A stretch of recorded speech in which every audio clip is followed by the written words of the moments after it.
The year is 2008, and right off the tail of Kirby Squeak Squad, HAL Laboratories was already working on their next Kirby title. Since their first remake, Kirby Nightmare and Dreamland, did so well to revitalize the fanbase and keep the magic of the original and make it better, HAL Laboratories thought, why not do it again, and decided to put Kirby Super Deluxe Plus, later renamed to Kirby Super Star Ultra, into development. Now, there isn't much behind the scenes drama or many things of interest to note, but there is one thing I want to point out. How they developed this game is what you need to do to remake a game.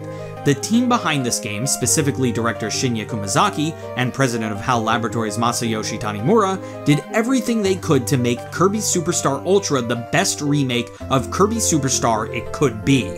For one thing, they made sure that all of the original game modes were retained because he felt that if he took anything at all out of this game, it would ruin the fans' nostalgia of the original. Every cutscene in the game, even though they are CG FMV cutscenes instead of sprite animations, are one-to-one timed with the original counterparts, so as to not ruin the pacing of the game that the original held. Even the new game modes were made with the intent of exceeding fans' expectations. Kirby Super Star Ultra was made for the fans. Was it a good love letter to the fans, or did HAL Laboratories unintentionally spit in their fans' faces? Let's find out. Just like last time, I'm going to go over all of the games one at a time instead of doing the typical format. A lot of the games are the same, however, so we'll just skip to what was added in this version.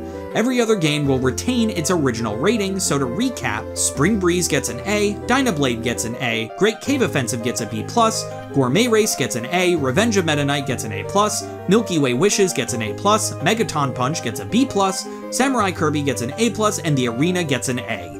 If you want my full detailed opinions on those games, just click the eye icon on the top right of the video to be taken to the playlist of the full Kirby Retrospective, and click on the Kirby Superstar video, and maybe the other videos too if you like the series. Without further ado, let's start with...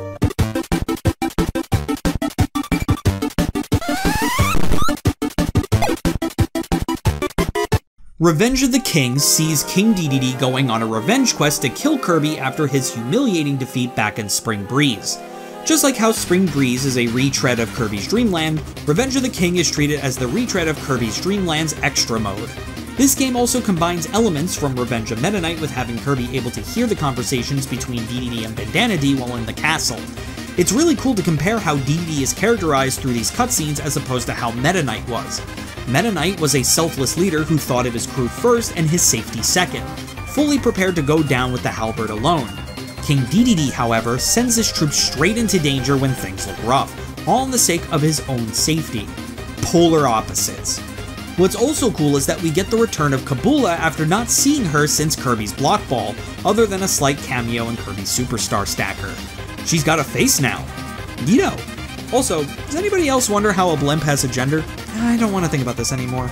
We also get the absolute badassery that is Masked Dedede. That theme song.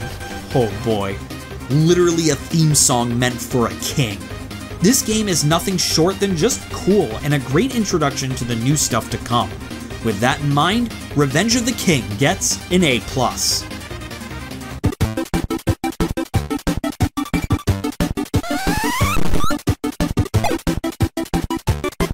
You already know this is going to get an A++ because goddamn you know I love playing as Meta Knight. Not only do you play through Spring Breeze, Dynablade, Great Cave Offensive, Revenge of the Meta Knight, and Milky Way Wishes all as Meta Knight, but you also get special abilities such as Meta Quick, a dash, Night Call, which is the same as calling a helper, Heal, which heals you a considerable amount, and Mach Tornado, which is a screen clear. Just this ability system makes Meta Knight feel so powerful.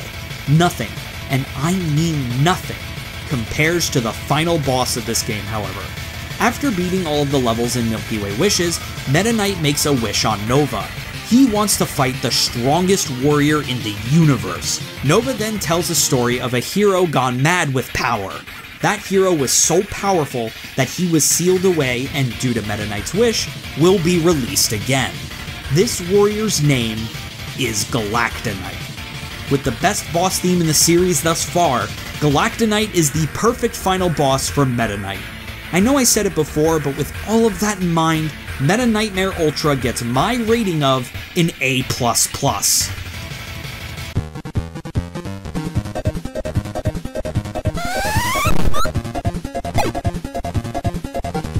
Helper to a Hero is nothing more than a repeat of the arena, except you play as a helper character rather than Kirby. This means that you are stuck with one copy ability the entire time. Luckily, even though the game keeps track of what characters you have defeated the game with, completing the game only requires you to beat the game once, and not with every character. I just went with Bonkers and beat the hell out of everything in my path. Not really a game I go back to super often since it is so similar to the arena. With all of that in mind, Helper to Hero gets my rating of a B.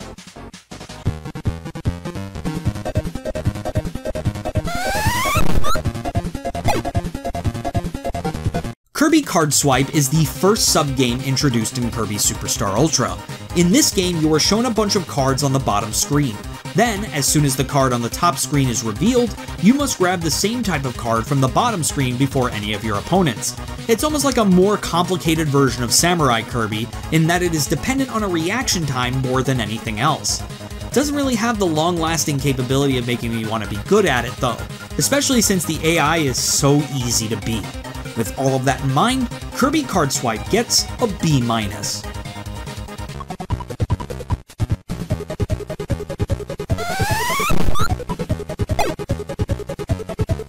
The second new sub-game, Kirby on the Draw, is a game where you must shoot as many of the targets as you can before your opponents hit them.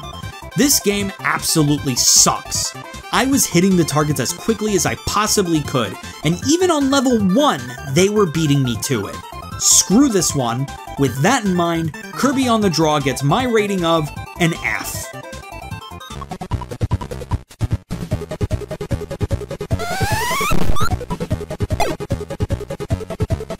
The last new sub-game in Kirby Super Star Ultra, Snack Tracks, is a game where you must eat as many snacks on the conveyor belt as you can. What you also must do is touch the worms to get rid of them, and touch the bombs to put them on another conveyor belt. The conveyor belts go faster and faster and faster as the timer goes down. This game gets pretty fun even when it gets super hectic. Honestly, a nice middle-of-the-road sub-game. With all of that in mind, Snack Tracks gets my rating of a B.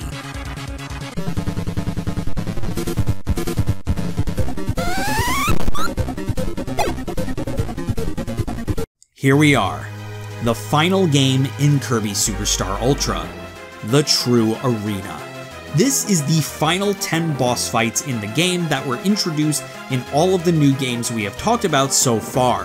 When you beat all of the harder versions of previous bosses, you then have to beat the final 4. Mask DDD, Wham Bam Jewel, Galactonite, and the secret final boss of the entire game, Mark Soul. Once you hear Mark Soul's blood-curdling scream, you have become the champion of the True Arena and have officially 100%ed Kirby Super Star Ultra. This game mode is challenging enough, but not too much more challenging than the normal arena to be an excellent way to end the game. With that in mind, the True Arena gets my rating of an A+.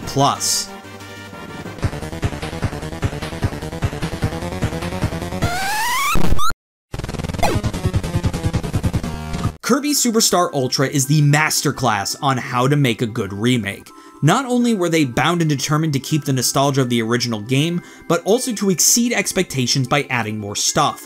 They knocked it out of the park on all fronts. All of the new games add to how good the original was. We got both Mark Soul and Galactonite out of this game. What more could you ask for? Some better sub-games. With all of that in mind, Kirby Super Star Ultra gets my overall rating of an A-. Once again, one of the best Kirby games of all time. Thank you everyone so much for watching this video, and I hope you guys enjoy the new format of the retrospectives. If you like what you see, be sure to subscribe and hit that bell. All the social media are in the description below, so check them out as well. We also got merch in the description. Next week, we'll be going back to the Kirby anime and looking at Season 2 of Kirby of the Stars. But if you're too impatient to wait a week, you can become a channel member and watch it right now. I'm Bottles, and I bid you, my well-esteemed guests, adieu.